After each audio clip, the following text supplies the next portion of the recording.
కీర్తనల గ్రంథము 40వ అధ్యాయము 2వ వచనాన్ని చదువుకున్నాం. 40వ అధ్యాయము 2వ వచనం. 40వ కీర్తన.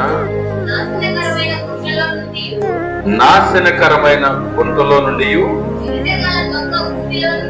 చెగటగల దొంగ ఊబిలో నుండి ఆయన నన్ను పైకెత్తును, నా పాదములు బండ మీద నిలిపి నా అడుగులు స్థిరపరిచెను. హల్లెలూయా, దేవునికి మహిమ కలుగును గాక. నాశనకరమైన గుంటలో నుండి చిగటగల దొంగ ఊబిలో నుండి ఆయన నన్ను పైకెత్తును. హల్లెలూయా, హల్లెలూయా. ఈరోజు మన యొక్క ధ్యానాంశం ఏంటంటే బ్రతికించే వాక్యము. హల్లెలూయా. ఏంటంట? బ్రతికించే వాక్యము, పైకెత్తే వాక్యము, నెమ్మదినిచ్చే వాక్యము. హల్లెలూయా, దేవునికి మహిమ కలుగునుగా. వాక్యం ఏంటంట? వాక్యం. నాశనకరమైన పొట్టుల నుండి చిగటగల దొంగ ఊబిలో నుండి ఆయన నన్ను పైకెత్తెను, పైకెత్తెను, పైకెత్తెను. నాశనకరమైన కుంట, చిగటగల దొంగ ఊబి. Praise the Lord. హల్లెలూయా. ప్రియమైన దేవుని బిడ్డలారా, నాశనకరమైన కుంట అంటే ఇక ఆ గుంటలో నుండి పైకి వచ్చే అవకాశమే ఉండదు. హల్లెలూయా. అదే నాశనకరమైన కుంట, చిగటగల దొంగ ఊబి. ఈ రెండు కూడా చాలా చాలా చాలా డేంజరు. హల్లెలూయా. భయానికమైనవి, భయానికమైనవి. సహజంగా మనము నడిచేటప్పుడు ఒకవేళ మనం నడిచేటువంటి దారి సరిగ్గా లేకపోతే జాగ్రత్తగా మనం ఏం చేయాలా? నడవాలా. హల్లెలూయా. జాగ్రత్తగా నడవాలా. ఎందుకంటే గుంటలు, ఇప్పుడు ఉదాహరణకి కొన్ని రోడ్లను మనం గమనిస్తే భయంకరమైన గతుకులు. హల్లెలూయా. భయంకరమైన గతుకులు. ఆ గతుకుల్లో సహజంగా మనం తెలియని దారిలో మనం వెళ్తే, ఎక్కడ గతుకుందో మనకు తెలియనప్పుడు మనం వెళ్తున్నటువంటి బండి ఏం చేస్తుంది? ఆ గుంటల్లో, ఆ గతుకుల్లో పడుతూ డక్కి మనకు తగులుతూ ఉంటది. హల్లెలూయా. అంటే ప్రియమైన దేవుని బిడ్డలారా, ఇప్పుడు ఉదాహరణకి ఒక రోడ్లో చిన్న చిన్న గతుకులు, గుంటలు ఉన్నాయనుకోండి. వర్షం వచ్చినప్పుడు ఎక్కడ గుంట ఉందో, ఎక్కడ సదరంగా ఉందో తెలియదు. ఎందుకంటే మొత్తం ఏముంటాయి? నీళ్లు. హల్లెలూయా. ఉదాహరణకి మన ఈ మధ్యగా ఒక ఉందా, రోడ్డుని అట్ట లాగినట్టున్నారు. మన పాట నుంచి, పాట క్రాస్ రోడ్ నుంచి పాట బజార్ దాకా భయంకరమైన గతుకులు, భయంకరమైన గుంటలు. Praise the Lord. హల్లెలూయా. నాకు ఒక విషయం గుర్తొస్తాం. మనం క్యారల్స్ తిరుగుతున్నప్పుడు వర్షం పడ్డ రోజు, ఆ రోజు ఉదయం నుంచి సాయంత్రం దాకా వర్షం పడింది. సాయంత్రం వర్షం ఆగిపోయింది. అయితే మనం ఆ రోజు వెళ్ళవలసినటువంటి ఆ గ్రామాన్ని ఆపేశాం. ఎందుకు అంటే అక్కడ ఉన్నటువంటి వ్యక్తి, అక్కడ ఉన్నటువంటి ఆ రెస్పాన్సిబిలిటీ పర్సన్, ఆ వ్యక్తి ఎవరైతే అక్కడ ఉన్నారో ఆ గ్రామంలో, ఆ వ్యక్తి అన్న నాతో మాట్లాడుతూ ఏం చెప్పాడంటే, హల్లెలూయా, రాత్రి వర్షం తగ్గింది కదా, మన ఊరికైతే వచ్చేసి ఉండొచ్చు, కానీ మన ఊరికి వచ్చే దారి అంతా కూడా గుంటలు గుంటలుగా ఉంది రోడ్డు. అసలే సాయంత్రం దాకా వర్షం పడింది కదా, ఆ గుంటల్లో నీళ్లు ఉన్నాయి. ఎక్కడ గుంట ఉందో, ఎక్కడ మెట్ట ఉందో తెలియనటువంటి రోడ్డు. హల్లెలూయా. కాబట్టి అందరూ తెలియని వాళ్ళు బండ్లు వేసుకొని ఆటోలు వేసుకొని వచ్చేదానికి ఇబ్బంది అవుతుందని రాత్రి ఆపేయడం జరిగింది అని చెప్పాడు. హల్లెలూయా. వాస్తవమే కదా. ఒక చిన్న గుంటనే మనము తప్పించుకోలేక ఇబ్బంది పడుతూ ఉంటే ఇదే గుంట అంటే నాశనకరమైన గుంట. నాశనకరమైన గుంట. ఆ గుంటలో పడ్డ వాళ్ళక నాశనమే. నాశనమే గుంట. నాశనకరమైన చికటగల దొంగ ఊబి. ఊబి ఇప్పుడు దాకా గుంటలు సహజంగా మనకు కనిపించే గుంటల గురించి చెప్పుకున్నాం. ఈ నాశనకరమైన గుంట అంటే మామూలుగా ఉండదు. ఆ గుంటలో పడ్డ వాళ్ళు ఇంకా నాశనమే అని అర్థం. నాశనకరమైన గుంట అంటే సరే. చికటగల దొంగ ఊబి.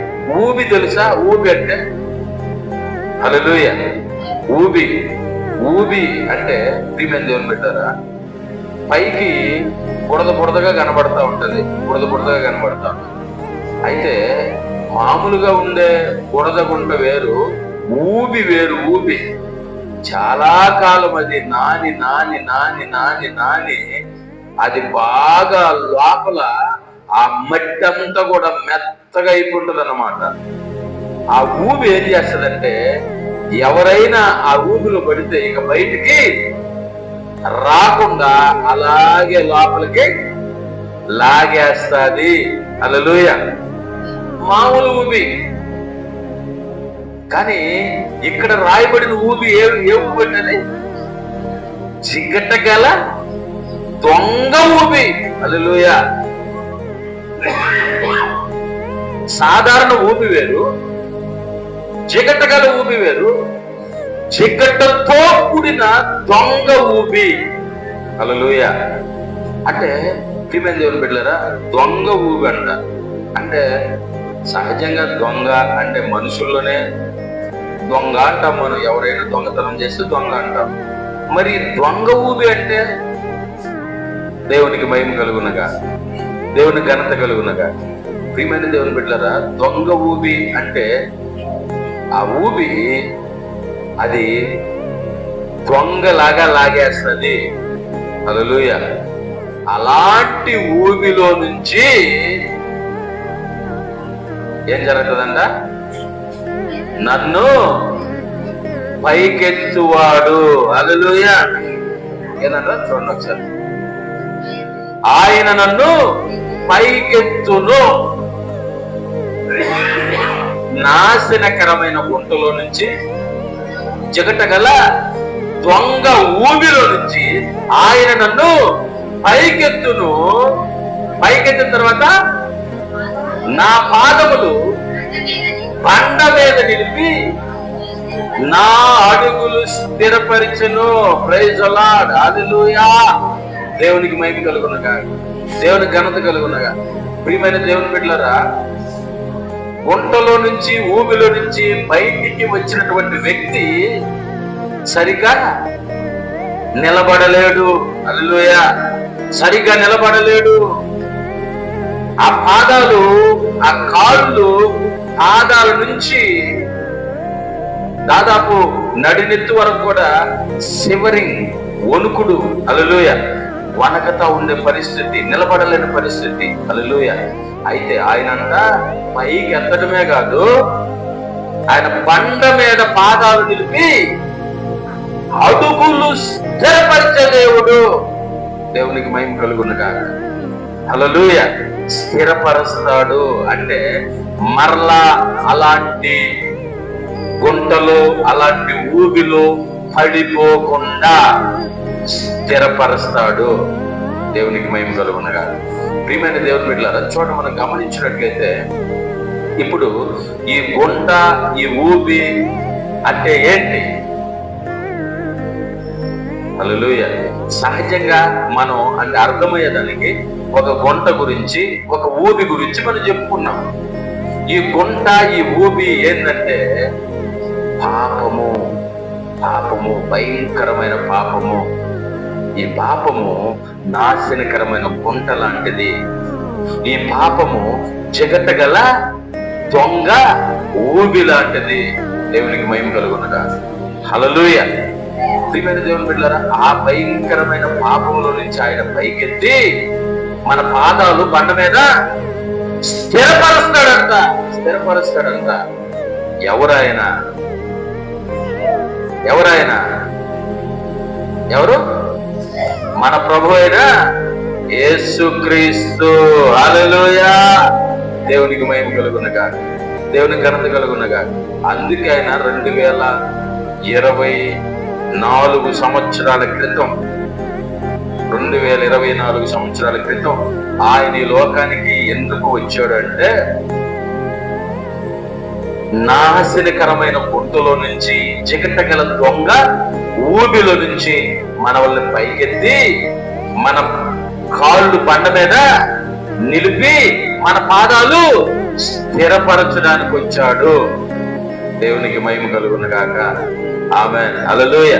అందుకు వచ్చాడు దేవుడు. ప్రియమైన దేవుని బిడ్డలారా, యేసుక్రీస్తు ప్రభు నరావతారిగా రావడానికి కారణం అది. ఎవరు ఈ యేసు ప్రభు అంటే? ఎవరు? మనం ఎవరని చెప్పుకుంటున్నాం? యేసు ప్రభు అంటే వాక్యమై ఉన్న దేవుడు. హల్లెలూయా.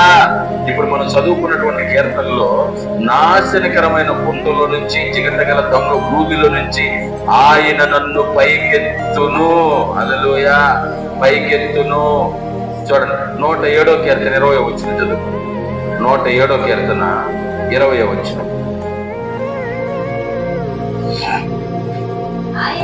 ఆయన తన వాక్కును పంపి వారిని బాగు చేసెను. ఆయన వారు పడిన గుంటలో నుండి వారిని విడిపించెను. హల్లెలూయా.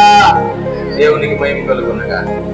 ఆయన తన వాక్కును పంపి వారిని బాగు చేసెను.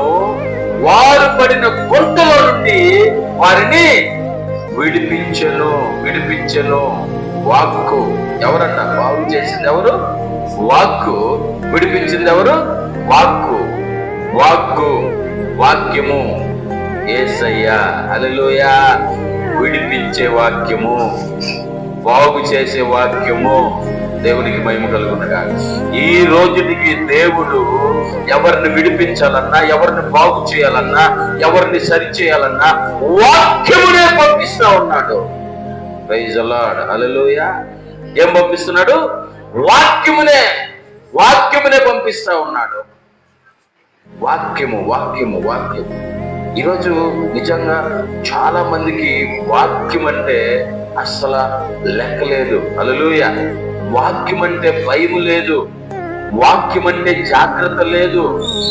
కానీ నిన్ను నన్ను విడిపించేది, నిన్ను నన్ను బ్రతికించేది, నిన్ను నన్ను లేవనెత్తేది ఏంటంటే వాక్యమే.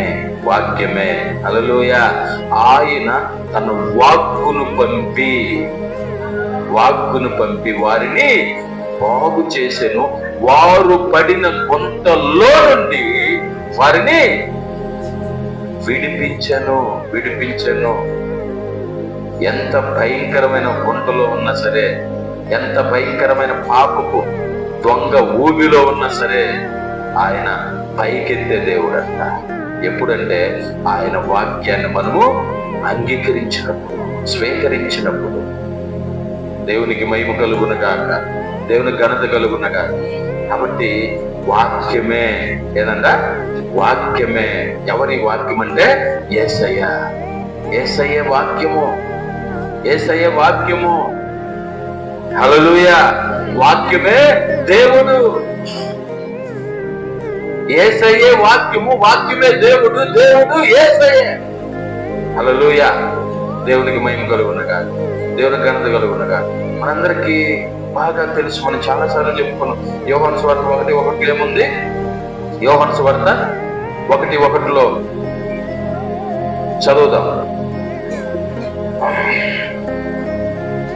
ఆదియందు వాక్యము ఉండెను, వాక్యము దేవుని యొద్ద ఉండెను, వాక్యము దేవుడై ఉండెను. హల్లెలూయా. ఈ వాక్యమే ఆ దినాన వారిని బాగు చేసింది. ఈ వాక్యమే 2024 సంవత్సరాల క్రితము ఈ లోకానికి కృపా సత్య సంపూర్ణుడుగా 14వ వచనంలో రాయబడి ఉంటుంది. ప్రియమైన దేవుని బిడ్డలారా, ఆ వాక్యము శరీరధారి అయి కృపాసత్య సంపూర్ణుడుగా మన మధ్య నివసించను. హల్లెలూయా, హల్లెలూయా. ఈ వాక్యమే మనల్ని బ్రతికించే వాక్యము. ఈ వాక్యమే మనల్ని సరిచేసే వాక్యము. ఎప్పుడో యేసుక్రీస్తు ప్రభు ఈ లోకానికి రాకముందే, కొన్ని వందల సంవత్సరాల క్రితమే, కొన్ని వేల సంవత్సరాల క్రితమే ఆయన వాక్కును పంపి, హల్లెలూయా, వారిని బాగు చేసెను, వారు పడిన కుంటలలో నుండి విడిపించెను. దేవునికి మహిమ కలుగును గాక. 41 కీర్తనలు రాయబడిన మాట, నాశనకరమైన కుంటలో నుండి, చిగటగల దొంగ భూమిలో నుండి ఆయన నన్ను పైకెత్తెను. ఎవరు ఆయన అంటే వాక్యమై ఉన్న దేవుడే. హల్లెలూయా.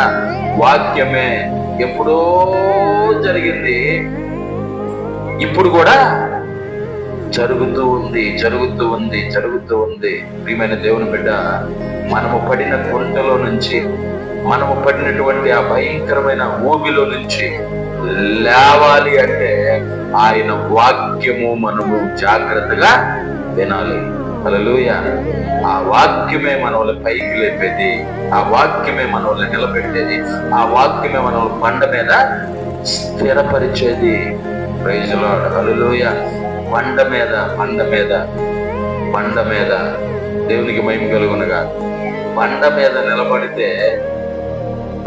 నిలబడితే పడిపోయే ప్రసక్తే ఉండదు. హల్లెలూయా. దేవునికి మహిమ కలుగునుగా. ఎందుకంటే బండ ఎలా ఉంటది? కరుగ్గా ఉంటది. హల్లెలూయా. దేవునికి మహిమ కలుగునుగా. పాలరాయని రాయిలాడ, టైల్స్ కాదు, లేకపోతే మార్బల్ కాదు. హల్లెలూయా. బండ మీద స్థిరపరుస్తాడంట. ఎవరి బండ అంటే మన ప్రభు అయిన యేసుక్రీస్తు. ఆయనే వాక్యము, ఆయనే బండ, ఆయనే దేవుడు. హల్లెలూయా. దేవునికి మహిమ కలుగునుగా. ప్రియమైన దేవుని బిడ్డలారా, ఆయన మీదే మనం నిలబెట్టుకుంటాడంట. బండ మీద మన పాదాలు స్థిరపరుస్తానని చెప్తా ఉన్నాడు. ఆయన మీద నిలబడితే, హల్లెలూయా, దేవునికి మహిమ కలుగునుగా. ఇక ఎట్టి పరిస్థితుల్లో కూడా అది దొంగ ఊబి గాని, నాశనకరమైన గుంట గాని మనల్ని లోపలికి తోసుకోలేవు. హల్లెలూయా. దేవునికి మహిమ కలుగునుగా. కాబట్టి వాక్యము ఈ ప్రపంచములో విలువైనది వాక్యము, దేవుని వాక్యము. హల్లెలూయా, హల్లెలూయా. ఆ వాక్యాన్ని మనం చాలా నెగ్లిజెన్సీగా, కేర్లెస్ గా, ఏముందులే అన్నట్టుగా మనం చూస్తా ఉన్నాం. హల్లెలూయా. అది చాలా భయంకరం. ప్రియమైన దేవుని నిజంగా వాక్యాన్ని ఎప్పుడైతే మనం వాక్యముగా చూస్తామో, వాక్యాన్ని ఎప్పుడైతే మనం వాక్యంగా చూస్తామో, వాక్యం అంటే దేవునిగా, వాక్యమే దేవుడు, దేవుడే వాక్యము. ఆయనే మన ప్రభు అయిన యేసుక్రీస్తు. Praise Lord. హల్లెలూయా. కాబట్టి ఆ దేవాది దేవుడంట మనల్ని నిలబెట్టడానికి. హల్లెలూయా. ఆయన ఈ లోకానికి దిగి వచ్చాడు. Praise the lord. సో ఇర్మియా గ్రంథము 30వ అధ్యాయం 17వ వచనం చదువు. ఇర్మియా గ్రంథము 30వ అధ్యాయము 17వ వచనం. వారు ఎవరును లక్ష్య పెట్టని సియోనుననియు వెలివేయబడినదనియు నీకు పేరు పెట్టుచున్నారు. అయితే నేను నీకు ఆరోగ్యము కలుగజేసేదను, నీ గాయములను మార్పెదను. ఇదే యెహోవా వాక్కు. దేవునికి మహిమ కలుగును గాక. వారు ఎవరును లక్ష్య పెట్టని సియోననియు వెలివేయబడినదనియు నీకు పేరు పెట్టుచున్నారు.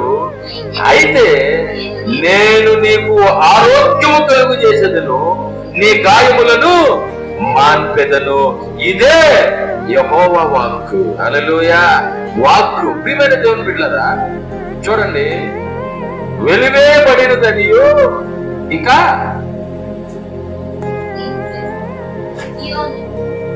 సియోను, ఎవరను లక్ష్య పెట్టని సియోను అంట. ఎవరను లక్ష్య పెట్టని సియోను అంటే ప్రైజ్ ది లార్డ్. హల్లెలూయా.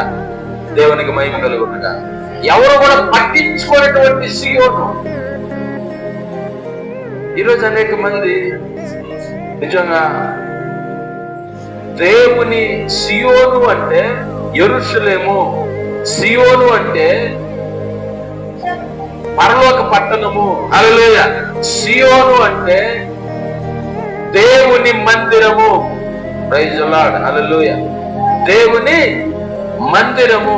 మనం చెప్పుకున్నాం కదా, యెరూషలేమును గురించి ప్రార్థన చేయుడి అని ఉంది బైబిల్లో. యెరూషలేము యొక్క క్షేమము కోరువారు ఏమవుతారంట? అభివృద్ధి చెందారు, ఆశీర్వదించబడతారు, వర్ధిల్లుతారంట. హల్లెలూయా. సో యెరూషలేము ఈజ్ ఈక్వల్ సియోను. సియోను దేవుని మందిరము. సో దేవుని మందిరాన్ని ఈరోజు అనేక మంది లక్ష్య పెట్టనటువంటి స్థితి. ఎవరును లక్ష్య పెట్టని సియోననియో, ఇంకా వెలివేయబడినదనియో నీకు పేరు పెడుతున్నారు. కానీ నేనేం చేస్తానంటే నీకు ఆరోగ్యము కలుగజేస్తాను, నీ గాయములను మార్పెదను అని దేవుడు తన వాక్కుతో చెబుతున్నాడు. హల్లెలూయా. దేవునికి మహిమ కలుగునగా, దేవునికి ఘనత కలుగునగా. ప్రియమైన దేవుని బిడ్డ, మన దేవుడు ఈరోజు మందిరం అంటే సంఘము ఒక చోట కలిసేటువంటి స్థలం. హల్లెలూయా. అయితే ఈరోజు ప్రతి ఒక్కరు కూడా వారు దేవుని మందిరాలై ఉన్నారు. Praise the Lord. హల్లెలూయా. దేవునికి మహిమ కలుగునగా. దేవుడు ఏమంటాడు? సియోనుని లక్ష్య పెట్టకపోతే దేవుడు తనే ఆ సియోను విషయమై శ్రద్ధ చూపుతానని చెప్తా ఉన్నాడు. హల్లెలూయా. ఈరోజు ఒకవేళ నన్ను ఎవరైనా లక్ష్య పెట్టకపోతే, ఎవరైనా మనల్ని పట్టించుకోకపోతే, పట్టించుకోవడం అంటే దేవునికి మహిమ కలుగునగా. హల్లెలూయా. మనల్ని ఎవరైనా నీచంగా చూస్తే, మనల్ని వెలివేసినట్లుగా చూస్తే దేవుడు అంటాడు, నీకు నేను ఆరోగ్యమును కలుగజేసేదను. హల్లెలూయా. హల్లెలూయా. ఇంకా నీ గాయములను కట్టెదను. గాయము అంటే నీవు హృదయములో పొందిన గాయము, నీ మనస్సులో కలిగిన గాయము దేవుడు కడతానంటున్నాడు. Praise the Lord. హల్లెలూయా. దేవునికి మహిమ కలుగునుగా. ఏ రకంగా అంట? ఆయన వాక్కును పంపి, ఇదే యెహోవా వాక్కు ఇజిగోల్ యేసయ్య. హల్లెలూయా. దేవునికి మహిమ కలుగునగా. కాబట్టి ఈరోజు మనల్ని ఎవరు పట్టించుకున్నా, మనల్ని ఎవరు పట్టించుకోకపోయినా, హల్లెలూయా, మనల్ని ఎవరు పట్టించుకుంటారు? యేసయ్య పట్టించుకుంటాడు మనల్ని. హల్లెలూయా. ఎవరో మనుషులు పట్టించుకోలేదని మనం బాధపడాల్సిన అవసరమే లేదు. ప్రియమైన దేవుని బిడ్డలారా, మనల్ని పట్టించుకునే దేవుడు. చాలా సార్లు మనం ఎవరో మనల్ని పట్టించుకోలేదని బాధపడతా ఉంటాం, ఎవరో మనల్ని గౌరవించలేదని బాధపడతా ఉంటాం, ఎవరో మనల్ని ఖేతాగా చూశారని బాధపడతా ఉంటాం. హల్లెలూయా. కానీ దేవుడు అంటున్నాడు, సియోను అంటే దేవుని పట్టణము, దేవుని ప్రజలుండే స్థలము. అందుకే దేవుని మందిరాన్ని కూడా సియోను అంటున్నాను నేను. హల్లెలూయా. దేవుని ప్రజలుండే స్థలాన్ని సియోన్, యెరూషలేము, దేవుని మందిరము అని పిలవచ్చు. హల్లెలూయా. ఎందుకంటే దేవునికి ఇష్టమైన ప్రజలుండే స్థలాలు ఇవి. ఈ మందిరం కూడా దేవునికి ఇష్టమైన ప్రజలు ఉండేది. దేవునికి మహిమ కలుగునగాక, దేవునికి ఘనత కలుగునగాక. కాబట్టి దేవుడు అంటాడు, నిన్ను ఎవరు పట్టించుకోకపోయినా, నీకు ఎవరు పేరు పెట్టినా, నిన్ను ఎవరు ఎగతాళి చేసినా, నిన్ను ఎవరు కేటాగా చూసినా, నేను నిన్ను పైకెత్తుతాను. హల్లెలూయా. నేను నిన్ను అభివృద్ధి చేస్తానని చెప్పి దేవుడు తెలియజేస్తా ఉన్నాడు. దేవునికి మహిమ కలుగునగాక. కాబట్టి నిజంగా మనము ఏ విషయములో కూడా హల్లెలూయా మనం భయపడాల్సిన, బాధపడాల్సిన అవసరమే. ఎందుకంటే వాక్యమై ఉన్న దేవుడు ఎల్లప్పుడూ కూడా మనతోనే ఉన్నాడు. హల్లెలూయా.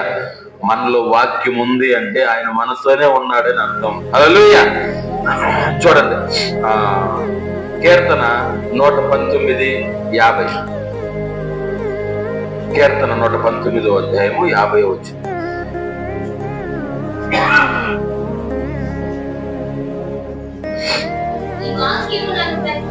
నీ వాక్యము నన్ను బ్రతికించి ఉన్నది, నా బాధలలో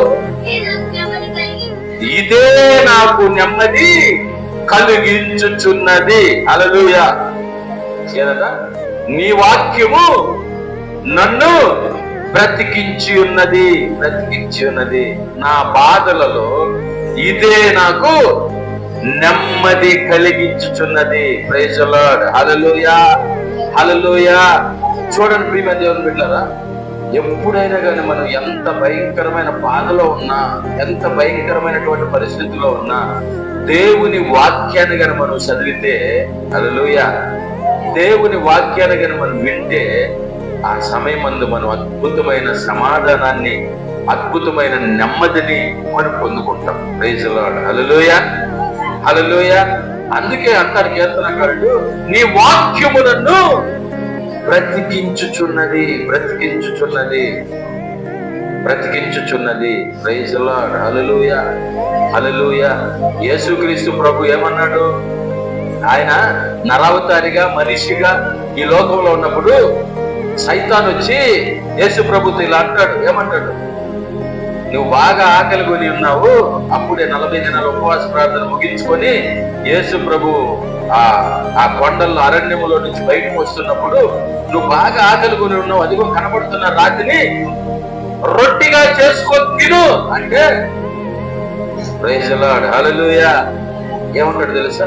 మనుషుడు రొట్టె వలన జీవించుడు గాని దేవుని నోట నుండి వచ్చే ప్రతి మాట వలన జీవిస్తాడు.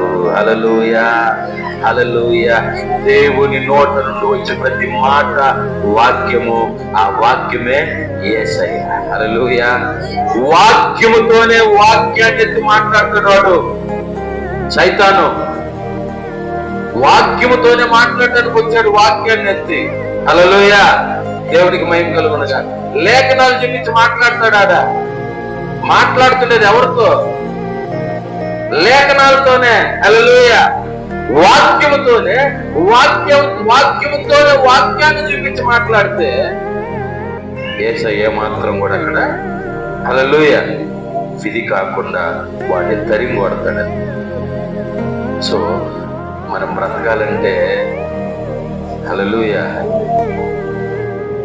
తింటే బ్రతకతామని కాదంట. దేవునికి మహిమ కలుగునగా. ఈ లోకంలో ఒక సామెత ఉంది. కొందరంట తినడానికే బతుకుతారంట, కొందరంట బ్రతకనాటికి తింటారంట. హల్లెలూయా. అర్థమైందా? తినడానికే బ్రతికే వాళ్ళు కొంతమంది, కొందరు బ్రతకడానికి తింటారంట. హల్లెలూయా. దేవునికి మహిమ కలుగునుగాక. ప్రియమైన దేవుని బిడ్డలారా, ఇక్కడ రాయబడిన మాట ఏంటంటే, నీ వాక్యమే నన్ను బ్రతికించెను. భయంకరమైన పరిస్థితుల్లోనైనా సరే, భయంకరమైనటువంటి స్థితిలో ఉన్నా సరే, దేవుని వాక్యము నిన్ను నన్ను బ్రతికిస్తాది. అంతేకాదు నెమ్మదినిస్తాది. హల్లెలూయా, హల్లెలూయా. దేవునికి మహిమ కలుగును గాక. ప్రియమైన దేవుని బిడ్డలారా, ఆ రోజుల్లో అబ్రహాంకి అన్నీ ఉన్నాయంట. దేవుడు పిలిచాడు అబ్రహాంని. అబ్రహాంకి అన్నీ ఉన్నాయి. కానీ అబ్రహాంకి సంతోషం లేదు హృదయంలో. ఏం లేదు? హృదయంలో సంతోషం లేదు. అప్పుడు ఏం జరిగిందంటే ఆదికాండము 15వ అధ్యాయము 1వ వచనం చదువు. ఇవి జరిగిన తరువాత యెహోవా వాక్యము అబ్రహామునకు దర్శనమందు వచ్చి, అబ్రహామా భయపడకుము, నేను నీకు కేడము, నీ బహుమానము అత్యధికమగునని చెప్పెను. హల్లెలూయా, దేవునికి మహిమ కలుగును గాక. చూడండి, ఇవి జరిగిన తర్వాత యెహోవా వాక్యము అబ్రహాముకు దర్శనమందు కనబడి, యెహోవా వాక్యము అబ్రహాముకు కాదు, అబ్రాముకు. హల్లెలూయా. ఎందుకంటే అప్పటికి దేవుడు అబ్రాముని అబ్రహాముగా మార్చలా. హల్లెలూయా. అబ్రాముకు యెహోవా వాక్యము దర్శనమందు కనబడి ఏమన్నాడంట? అబ్రామా భయపడకము, నేను నీకు కేడము, నీ బహుమానము అత్యధికమగునని చెప్పాను. అందుకు అబ్రాము, ప్రభు అయిన యెహోవా నాకేమిచ్చినేమి, నేను సంతానము లేని వాడినైపోతున్నానే, దమస్కు ఎలియాజరే నా ఇంటి ఆస్తికర్త అగును కదా. హల్లెలూయా. చాలా విచారంగా, చాలా దుఃఖంతో, చాలా బాధతో, ఆవేదనతో, వేదనతో మాట్లాడుతున్నాడు అబ్రాము. దేవుడైన యెహోవా అబ్రాముకి దేవుని వాక్యము ప్రత్యక్షమై దర్శనమందు కనబడి, అబ్రామా నువ్వు భయపడబాగా, నేను నీకు కేడెమును అంటే నేనే నీ బలము, నేనే నీ కన్ని అని దేవుడు చెప్తా ఉంటే అబ్రహాం ఏమన్నాడంటే, దేవుడైన యెహోవా నువ్వు నాకు ఏమిచ్చినా ఏం ప్రయోజనం నాయనా? అయ్యా, నాకు సంతానం లేకపోయినా ఇదిగో నా ఇంటి పెద్ద దాసుడు ఉన్నాడే దమస్కు ఎలియాజరు, అతడే కదా నాకు వారసుడు కాబోయేది. నాకు నువ్వేమిచ్చిన నా తర్వాత అతనికే కదయ్యా అన్నాడు. హల్లెలూయా. అప్పుడు దేవుడు మరల ఏమన్నాడు చూద్దాం. 4వ వచనం చదవండి. యెహోవా వాక్యము అతని యొద్దకు వచ్చి, ఇతడు నీకు వారసుడు కాడు, నీ గర్భవాసమును పుట్టబోచున్నవాడు నీకు వారసుడగునని చెప్పెను. హల్లెలూయా. యెహోవా వాక్యము మరలా అబ్రహాము దగ్గరికి వచ్చి ఇలా చెప్పాడంట, అబ్రామా ఎందుకు నువ్వు అనవసరమైన ఆలోచనలు చేస్తున్నావు? ఎందుకు నువ్వు ఏదేదో ఊహించేసుకుంటున్నావు? ఇతడు కాదు నీ వారసుడు, నీకు పుట్టబోయేవాడే నీకు వారసుడు. హల్లెలూయా. హల్లెలూయా. నీ వాక్యము నన్ను బ్రతికించెను, నా బాధలను అది నాకు నెమ్మది కలుగజేయును. హల్లెలూయా. అబ్రాము ఆ పరిస్థితిలో ఎలా ఉన్నాడంటే, ఎంత ఆస్తున్న తనలో వేదన, దుఃఖం, అయ్యో అయ్యో అన్నటువంటి ఆర్తనాదాలు లోపల నుంచి వస్తున్నాయి. దేవుడే స్వయంగా వచ్చి అబ్రాహాంతో మాట్లాడుతుంటే అబ్రాహాం అంటాడు, నువ్వు నాకేమిచ్చినా ఏముందయ్యా, నాకు బిడ్డ లేనప్పుడు అన్నా. హల్లెలూయా. కానీ దేవుని వాక్యము మరలా మాట్లాడుతున్నాడు, అబ్రామా నువ్వు ఆలోచన చేసేదంతా కూడా రాంగు, నువ్వు ఏమైతే యోచిస్తున్నావో అదంతా కూడా రాంగు.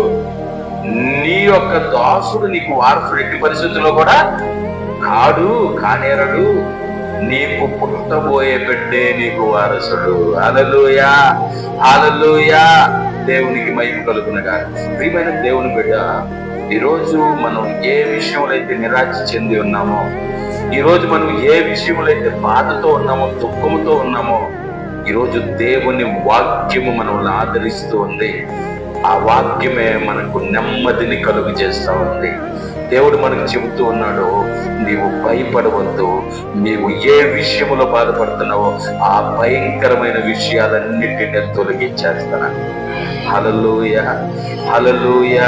నువ్వు ఏ విషయంలో అయితే నిరాశ చెంది ఉన్నావో, నువ్వు ఏ విషయంలో అయితే ఇబ్బందిగా ఫీల్ అవుతున్నావో, నువ్వు ఏ విషయంలో అయితే హృదయం పగలగొట్టుకుంటున్నావో ఆ విషయాలన్నింటినీ నీకు త్వరపరుస్తా. నీకు ఏం కావాలో అది నేను నీకు ఇస్తాను. హల్లెలూయా. అబ్రాహాముతో చెబుతా ఉన్నాడు, నీకు పుట్టబోయే బిడ్డ నీకు వారసుడు. నువ్వు ఆలోచించేదంతా కూడా రాంగే, దాన్ని పక్కన పెట్టేసి అది తీసేసుకో ముందు. ప్రియమైన దేవుని బిడ్డ, ఈరోజు మనం కూడా పాజిటివ్గా ఆలోచించాలి. ప్రతిదీ కూడా మన నోట్లో నుంచి మాట వస్తే నెగిటివే. పాజిటివ్గా ఆలోచించలేకపోతున్నాం, మాట్లాడలేకపోతున్నాం. ఇంకంతే చేతులు తిరగేసుకుంటూ ఉన్నాం. కానీ లేదు, నా దేవుడు సర్వశక్తి కలిగిన దేవుడు, ఆయన వాక్యమైన దేవుడు, మమ్మల్ని ఆదరించే వాక్యం ఆయనే అని వాక్యాన్ని నమ్మలేకపోతూ ఉన్నాం. Praise Lord. హల్లెలూయా. కాబట్టి ఈరోజు నీవు నేను వాక్యాన్ని కానీ నమ్మగలిగితే, వాక్యాన్ని కానీ మనం స్వీకరించగలిగితే, వాక్యాన్ని కానీ మనం వినగలిగితే, వాక్యాన్ని కానీ మనము చదవగలిగితే, ఇక మనకంటే ఆశీర్వదించబడే వాళ్ళు ఇంకోరు ఉండరు. అంతే, ఇది సీక్రెట్. కానీ దీన్ని చేయకుండా వాడు ఏం చేస్తాడు, మనకు అడ్డము వచ్చేస్తా ఉంటాడు. అంతే. వాక్యం వాక్యం వినబడేటప్పుడే, ప్రైజ్ లార్డ్, హల్లెలూయా, వాక్యం వినబడేటప్పుడే నీకు వేరే ఆలోచనలు కలిగిస్తా ఉంటాడు. ఎక్కడ నువ్వు వాక్యం వినేస్తావు, బాగుపడిపోతావు. వాక్యం వినేటప్పుడే నీకు లేనిపోయినటువంటి మనసులోకి తీసుకుని వస్తా ఉంటాడు. ఎందుకంటే వాక్యం వినేస్తావేమో, నువ్వు మారిపోతావేమో. ప్రైజ్ లార్డ్, హల్లెలూయా. నువ్వు బాగుపడిపోతావేమో, అభివృద్ధి చెందిపోతావేమో, నువ్వు ఇక దేవుణ్ణి గట్టిగా పట్టేసుకుంటావేమో. అలా జరగకూడదు. ఏముంది, పోయినామా, ప్రార్థనలో కూర్చున్నామా, ఏదో 4 మాటలు చెప్తా ఉంటారు, అలా గడిపేసి ఇంటికి వచ్చేసామా. ఏం చెప్పారు రోజు అంటే ఏమో అన్నామా. హల్లెలూయా. అదే కదా మన పోయిన నెలలో మొట్టమొదటి రోజుల్లో, పోయిన నెలలోనూ ఫస్ట్లో ఒక 4-5 వారాల క్రితం వాక్యాన్ని గుర్తు పెట్టుకోలేకపోతున్నావా అనే మెసేజ్ మనం వెళ్తాం. హల్లెలూయా. ఎందుకు గుర్తు పెట్టుకోలేకపోతున్నాం అంటే ఆసక్తిగా పెట్టలేకపోతున్నాం, ఆసక్తి పెట్టలేకపోతున్నాం. వాక్యం వినబడేటప్పుడే ఏయో ఆలోచనలు, అప్పుడే ఏయో మనకు. Praise Lord, hallelujah. దేవునికి మహిమ కలుగునుగా. ప్రియమైన దేవుని బిడ్డలు, కాబట్టి మనల్ని బ్రతికించే వాక్యం, మనల్ని పైకెత్తే వాక్యం, మనల్ని స్థిరపరిచే వాక్యం, దేవునికి మహిమ కలుగునుగా. ఆ వాక్యాన్ని ఎప్పుడైతే మనం గట్టిగా పట్టుకుంటామో మనం అద్భుతమైనటువంటి విడుదల పొందుతామో, అద్భుతమైనటువంటి ఎదుగుదలలో మనం ఉంటాం. హల్లెలూయా, హల్లెలూయా. కాబట్టి నిజంగా వాక్యము ఇప్పుడే కాదు, వాక్యమైన దేవుడు ఎప్పుడు అంటున్నాడు, ఈయన ఆది నుంచి ఉన్నాడు. ఆది యందు వాక్యం ఉండెను. హల్లెలూయా. దేవునికి మహిమ కలుగునుగా. ఆ వాక్యమే దేవుడై ఉండెను, ఆ వాక్యమే దేవుని యొక్క ఉండెను. ఆయనే ఆ వాక్యాన్ని ఏం చేస్తున్నాడు, అనేక చోట్లకి పంపిస్తా ఉన్నాడు. ఆయన వాక్కుని పంపి వారిని బాగు చేసెను. యెహోవా వాక్యము అబ్రహాముకు దర్శనమందు కనబడెను. హల్లెలూయా, హల్లెలూయా. యేసుక్రీస్తు ప్రభువు 2000 సంవత్సరాల క్రితం నాటి వాడే కాదు. ఈ భూమి ఆకాశములు పుట్టక ముందు నుంచి ఆయన ఉన్నాడు, వాక్యమై ఉన్నాడు. కానీ నిన్ను నన్ను ఆ దొంగ భూమిలో నుంచి, ఆ నాశనకరమైన గుంటలో నుంచి పైకెత్తడానికి 2000 సంవత్సరాల క్రితము ఈ లోకంలో నర అవతారిగా జన్మించాడంతే. హల్లెలూయా. దేవునికి మహిమ కలుగునుగా. కాబట్టి ఆ వాక్యమే ఈ రోజుకి మన మధ్యలో మనల్ని కదిలించే వాక్యం, బ్రతికించే వాక్యం, పైకెత్తే వాక్యం, నెమ్మదినిచ్చే వాక్యం, స్థిరపరిచే వాక్యం. హల్లెలూయా. ఇవన్నీ చేస్తున్నది ఆ వాక్యమే. ఆ వాక్యమే ఎవరి వాక్యం అంటే మన ప్రభు అయిన యేసుక్రీస్తు. ఆయనే మన దేవుడు. హల్లెలూయా. కాబట్టి ఈరోజు ఆయన మనతోనే ఉన్నాడు, మనలోనే ఉన్నాడు. దేవుడేడి, దేవుడు ఎక్కడున్నాడు? మనతోనే ఉన్నాడు. గుర్తించలేకపోతున్నాం. ప్రియమైన దేవుడు బిడ్డ, గుర్తించలేకపోతున్నాం. వాక్యము నీలో నాలో ఉంది అంటే దేవుడు మనలో ఉన్నాడు అని అర్థం. హల్లెలూయా. దేవునికి మహిమ కలుగును గాక. కాబట్టి ఆ గొప్ప వాక్యాన్ని ఇక నుంచైనా మనము జాగ్రత్తగా వాక్యాన్ని మనం రిసీవ్ చేసుకోవాలి. హల్లెలూయా. ఆహ్వానించుకోవాలి, మనలోకి పిలుచుకోవాలి. అలా ఎప్పుడైతే చేస్తామో ఆ దేవుడు నిత్యము మనతోనే ఉండి మనల్ని నడిపిస్తాడు. అట్టి గొప్ప కృప దేవుడు మనందరికీ దయచేయును గాక. ఆమేన్. హల్లెలూయా. ప్రార్థన చేసుకుందాం.